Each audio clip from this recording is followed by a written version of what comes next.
This was not a film designed to comfort its audience.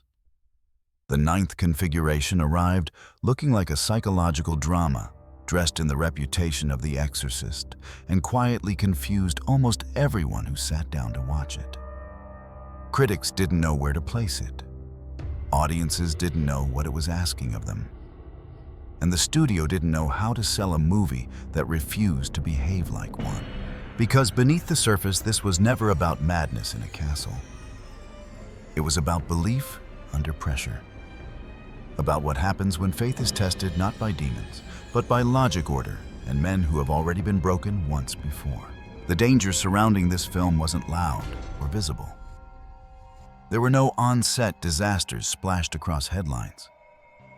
Instead, the risk was slower, quieter, and far more damaging.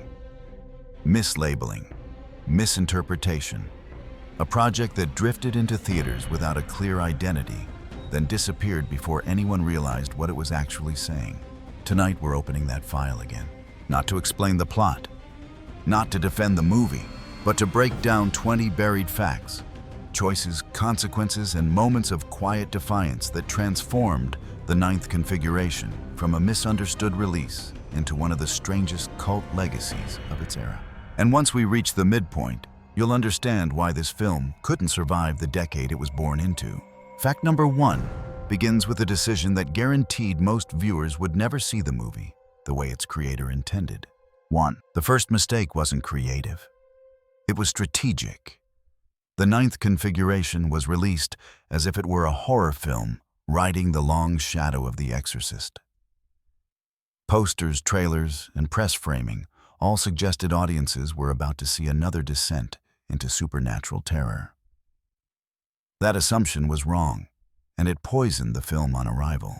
William Peter Blatty never wrote this story to scare people in a conventional way. He wrote it to confront belief. The studio, however, needed a category, and horror was the only one that seemed to fit.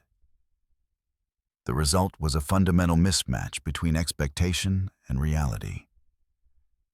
Viewers came looking for demons and shocks. Instead, they found conversations about faith, guilt, and moral responsibility staged inside a military asylum. According to early audience reactions, confusion set in within minutes. Laughter landed in the wrong places. Silence followed scenes that were meant to provoke reflection, not fear. The film didn't fail because it lacked intensity. It failed because it was framed as something it refused to be. That single marketing decision ensured most viewers never engaged with the film on its own terms. And it set the stage for a much deeper misunderstanding that followed. 2. Blatty didn't consider this film a sequel. But thematically, it was the answer he never got to finish saying. Years after The Exorcist, he was still wrestling with the same question. If evil exists, what does faith actually cost? Instead of priests and possession, he shifted the battleground inward into damaged minds, rational arguments, and quiet despair. The castle setting wasn't chosen for atmosphere. It was chosen for isolation. A place removed from society, filled with men who had survived war but lost certainty. This wasn't madness as spectacle. It was doubt given structure. Every conversation was designed to test belief under pressure, not shock the audience into submission. That choice alienated viewers expecting a familiar genre rhythm. There were no clear villains, no escalating body count, just arguments that refused to resolve cleanly. For a 1980 audience conditioned by slashers and supernatural hits, this felt like a betrayal. But that refusal to play along wasn't accidental. It was deliberate. And it guaranteed the film would be rejected before it could be understood. 3. The tone that confused audiences most, the sudden shifts between absurd humor and grim philosophy, was the film's core mechanism, not a flaw. Blatty believed laughter and terror shared the same nerve. Break one and the other slips in. On set, those tonal swings were treated seriously. Scenes that felt comedic on the page were rehearsed with restraint, not exaggeration. The goal wasn't relief. It was disorientation. Viewers weren't meant to settle into a single emotional lane. They were meant to stay off balance. This approach made the film nearly impossible to categorize in post-production. Editors struggled to smooth transitions without dulling intent. Test screenings offered contradictory feedback. Some wanted it darker, others wanted it funnier. Blatty refused both. The cost was immediate. Without a stable tone, the film became difficult to recommend, easy to dismiss, and hard to sell. But it also planted the seed of its future cult status, because films that fail cleanly are forgotten. Films that fail strangely tend to wait. 4. The asylum wasn't a metaphor added later. It was the premise from the start. Blatty set the story inside a military psychiatric facility to remove every familiar excuse. These weren't criminals. They weren't monsters. They were decorated soldiers whose minds broke after doing exactly what they were trained to do. By choosing this setting, the film forced a single question forward: if obedience destroys you, where does responsibility actually live? This decision stripped the audience of moral distance. There was no other. No possessed child. No external evil to point at. Just men who followed orders and paid for it psychologically. That made the film uncomfortable in a way horror rarely is.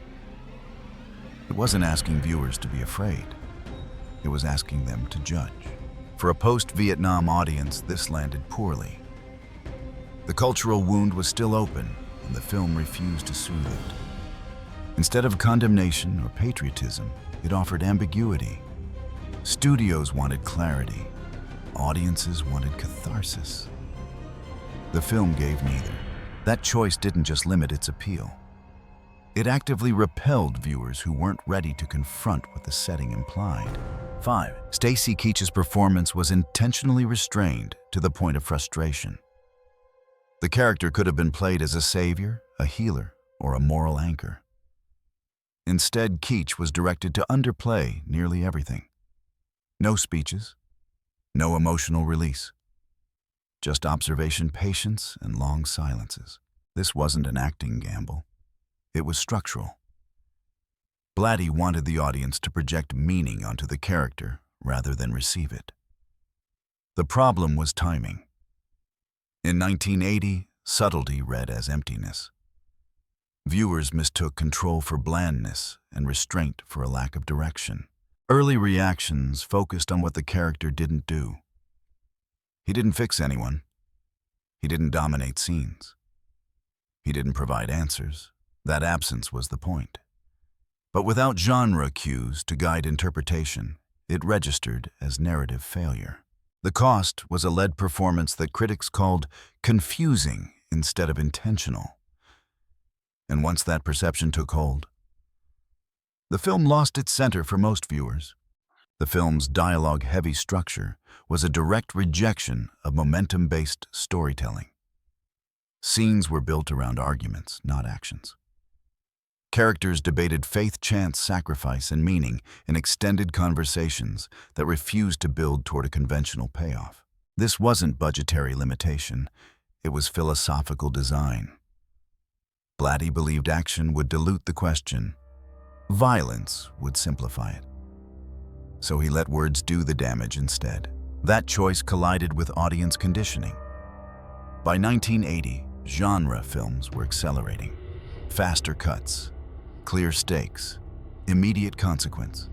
The ninth configuration slowed everything down at the exact moment viewers expected escalation. The result was impatience, walkouts, reviews that accused the film of stagnation. But beneath that resistance was something else, discomfort with being forced to listen rather than react. And that resistance would only intensify as the film pushed deeper into territory most audiences weren't prepared to sit with. 7. The humor wasn't there to soften the film. It was there to expose defenses. Blatty used absurd jokes and sudden tonal turns to disarm both characters and viewers, forcing moments of laughter right before serious questions landed. This wasn't relief. It was intrusion. Humor lowered resistance so the arguments that followed could cut deeper. Audiences misread this immediately. Many assumed the film didn't know what it wanted to be. Critics called it uneven. But the structure was deliberate.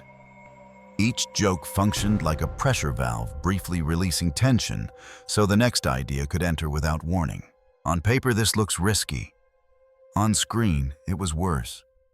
Laughter in the wrong place made viewers distrust the film's intentions. They weren't sure when to take it seriously, so they stopped trying. That confusion wasn't accidental, but it was costly. Blatty accepted that cost. He believed clarity would undermine the experiment. If the audience felt stable, the film had failed. The result was a movie that unsettled through rhythm alone, long before its themes fully surfaced. And once that trust between film and viewer broke, the next layer of meaning had nowhere to land.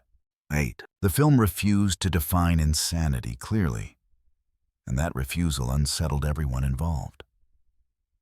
No character is labeled as right or wrong in how they see the world. Patients speak with logic. Authority figures stumble. Faith is questioned without being mocked, and skepticism is challenged without being dismissed. This ambiguity wasn't narrative vagueness. It was the core argument. Blatty wanted to remove diagnostic comfort. If madness could be measured easily, the questions he was asking would collapse. So the film left symptoms visible, but explanations incomplete. For audiences trained to look for diagnosis and resolution, this felt evasive. Reviewers complained the film hid behind philosophy. Viewers wanted clarity. The film gave uncertainty. That uncertainty carried a price. Without a clear framework, people searched for meaning. Where there was none, meant to be supplied. Some walked away believing the film was incoherent rather than unresolved. But that unresolved state was intentional. The film wasn't trying to answer whether faith or reason was superior. It was testing how much uncertainty an audience could tolerate before disengaging. Most disengaged quickly. 9. The absence of spectacle was the film's most aggressive choice. There are no visual climaxes designed to overwhelm the viewer. No effects meant to distract from the conversation. The camera observes rather than attacks, letting ideas carry the weight that images usually do. This decision ran directly against the era's expectations. Horror in 1980 was becoming louder, faster, and more graphic. The ninth configuration moved in the opposite direction, stripping away sensory hooks and asking the audience to sit with discomfort instead. From a commercial standpoint, this was fatal. Without moments to advertise, the film had nothing to sell. Trailers couldn't capture tension that came from dialogue. Posters couldn't promise thrills the film refused to deliver. The cost was invisibility. The film didn't offend loudly enough to provoke outrage, nor entertain broadly enough to build momentum. It simply passed through theaters unnoticed, but that quiet failure created space for something else. Because films built on spectacle age quickly, films built on questions tend to wait. And this one was just beginning to wait. 10. The midpoint of the film was designed to destabilize trust, not escalate conflict.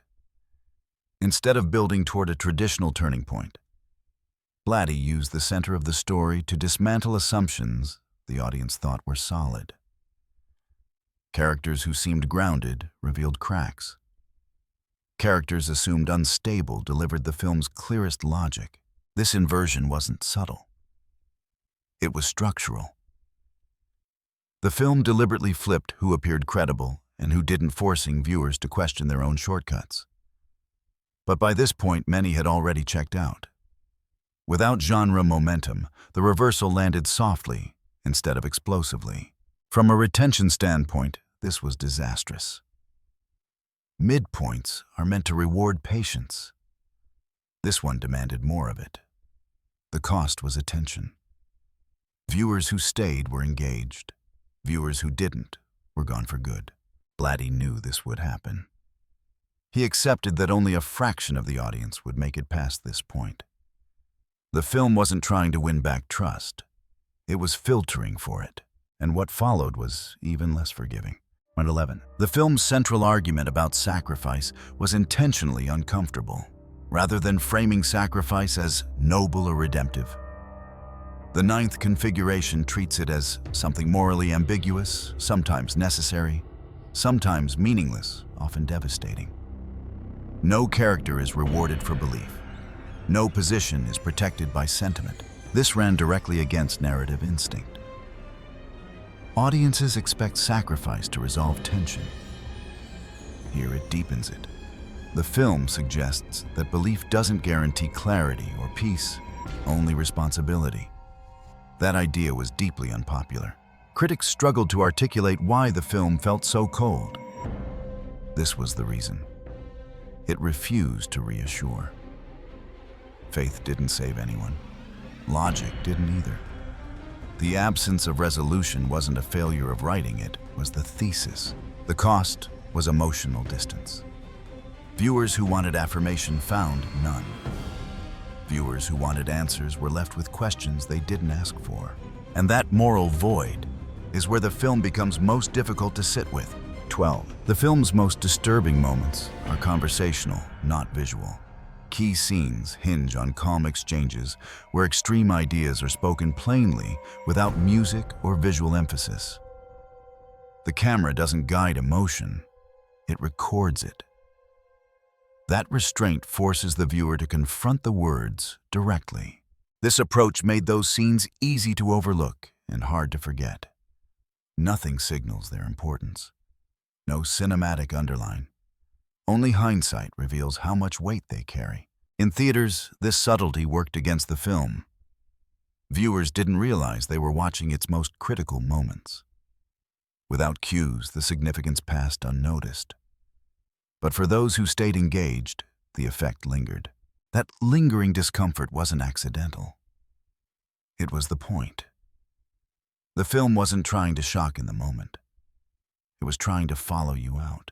And from here on, the consequences of that choice would define the film's legacy. The film deliberately withholds emotional release at the point most stories offer it. When tensions peak, the ninth configuration refuses to provide a cathartic outlet. No speech reframes the suffering. No revelation ties belief into something comforting. Instead, scenes end abruptly, leaving moral weight unresolved. This wasn't an oversight. Blatty believed release would cheapen the argument. If the audience felt relieved, they would stop thinking. So he denied them that exit. The effect was frustration, not reflection, at least at first. For many viewers, this felt like narrative sabotage.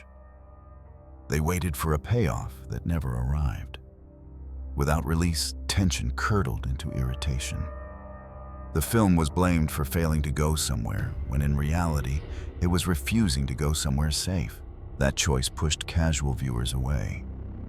But it also carved a deeper impression on those willing to sit with discomfort longer than expected.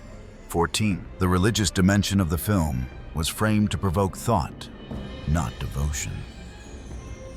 Faith is presented neither as truth nor delusion, but as a burden carried under uncertainty. Characters argue belief with logic, doubt it with reason, and still cling to it without proof. No position is endorsed, none is dismissed. This neutrality was dangerous. Religious audiences expected affirmation. Secular audiences expected critique. The film offered neither. By refusing to take sides, it alienated both groups simultaneously. Critics labeled this indecision. In reality, it was restraint. Blatty wasn't interested in persuasion. He was interested in exposure, placing belief under stress and watching what remained. The cost was clear. Without an ideological anchor, the film became difficult to champion. It didn't comfort believers or flatter skeptics. It simply asked them to endure the question. And endurance for most audiences ran out quickly. 15. By this point, the film had fully abandoned commercial instincts. There was no effort to regain momentum, no late-stage spectacle, no emotional rescue. Instead, the narrative narrowed, focusing inward, as if the audience no longer mattered. This was the most damaging decision of all. Films usually bend back toward the viewer near the end. The ninth configuration did the opposite. It doubled down on introspection, rewarding only those still paying attention. Theaters reflected this shift. Remaining audiences were smaller, quieter, and more divided. Some sensed they were witnessing something unusual. Others felt excluded entirely. That division marked the film's point of no return. From here on, it would never be reclaimed as mainstream. It would either be rediscovered later or vanish quietly. What followed would determine which fate it earned. The film's theatrical collapse was swift and largely irreversible. Poor box office performance wasn't driven by backlash or controversy, but by silence. Audiences didn't argue about the film. They simply didn't return. Word of mouth stalled because viewers struggled to describe what they had seen without sounding uncertain. Studios rely on momentum. The ninth configuration generated none. Without a clear genre hook or emotional takeaway, it became invisible within weeks. Screens were reassigned.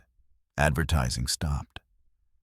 The film exited quietly without the drama that sometimes fuels rediscovery. That quiet failure mattered. Films remembered for being too much often survive. Films remembered for being unclear rarely do. At the time, this one looked finished, but disappearance created distance.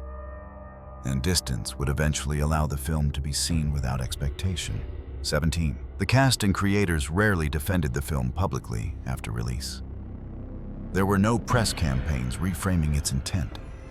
No loud arguments insisting it had been misunderstood. Interviews touched on it cautiously, if at all. Silence replaced explanation. This wasn't embarrassment. It was resignation. Everyone involved understood the film had arrived too early or at the wrong angle for its moment. Arguing would only harden resistance. That restraint prevented reappraisal in the short term. Without champions, the film drifted into obscurity, but it also preserved the work from dilution. No alternate narrative softened its edge. No rebranding simplified its questions. When rediscovery finally came, it came clean, unfiltered by apology. 18. Time changed the conditions under which the film could be watched. Removed from marketing promises and genre expectations, new viewers encountered the ninth configuration without instructions. Streaming home video and late-night broadcasts allowed the film to be absorbed privately without pressure to react. In that space, its rhythms made sense. The silence worked. The ambiguity lingered rather than frustrated. What once felt evasive began to feel intentional. This shift didn't create mass appeal. It created recognition. A small audience saw what the original one couldn't because they weren't being sold anything. And that recognition set the stage for the film's final transformation. 19. The film's cult reputation formed quietly, without revival campaigns or critical rescues. There was no single moment of rediscovery, no festival reappraisal that rewrote its legacy overnight. Instead, the film spread through recommendation passed from viewer to viewer as something strange, difficult, and not for everyone. That limitation became its strength. People who found the film weren't told how to feel about it. They arrived without promises, watched without expectation, and stayed because the questions felt personal rather than imposed. The absence of consensus protected the film from being flattened into a message. Cult status didn't come from shock value or nostalgia. It came from endurance. The film survived because it resisted being reduced. Each viewer carried away a different discomfort, and that variability kept the discussion alive. Mainstream films rely on agreement. This one survived on disagreement. The ninth configuration endures because it refuses closure. It never explains itself fully, never resolves its central argument, never rewards belief or disbelief with certainty. That incompleteness isn't a flaw, it's the design. Most films exhaust their meaning on first viewing. This one withholds it. Each return reframes the experience shaped by the viewer's own relationship to doubt authority and sacrifice. What once felt cold can feel honest. What once felt confusing can feel precise. That's why it couldn't survive its original release. The culture wanted answers. The film offered responsibility instead. Only later, in quieter conditions, did that exchange make sense. The ninth configuration didn't fail because it lacked clarity. It failed because it demanded it from the audience. The legacy of the ninth configuration wasn't built through re-evaluation by critics or late awards recognition. It survived because it filled a gap most films avoid. It treated belief as a burden rather than a comfort, and it trusted the audience to sit with that weight without guidance. Over time, viewers began approaching the film without genre expectations. No horror promises, no sequel assumptions. Just a contained space where ideas were allowed to collide without resolution. In that environment, the film's structure stopped feeling broken and started feeling deliberate. Its cult status rests on restraint. The absence of spectacle aged well. The refusal to explain aged better. As audiences became more accustomed to ambiguity and slow-burn storytelling, the film's earlier rejection began to read as foresight rather than failure. Importantly, the film never became fashionable. It wasn't reclaimed as a hidden gem everyone was supposed to love. It remained selective. You either connected with it or you didn't. That selectiveness preserved its identity. What endures isn't the story itself, but the experience of being challenged without reward. Few films are willing to do that. Fewer survive when they do. That's why the ninth configuration didn't disappear. It waited. This film doesn't ask you to agree with it. It asks whether you're willing to carry an unanswered question after the credits end. Was belief an act of courage here, or avoidance? Was order a shield, or another kind of madness? The ninth configuration never tells you. And that refusal is the point. If this film stayed with you longer than you expected, there are others like it, films that failed, not because they were empty, but because they demanded too much, too early. Tell me in the comments which overlooked film from the same era deserves this kind of breakdown next. And if you want more case files like this, stories that don't resolve cleanly but linger uncomfortably, continue with the next episode in this series. Some films don't want your approval, they want your attention.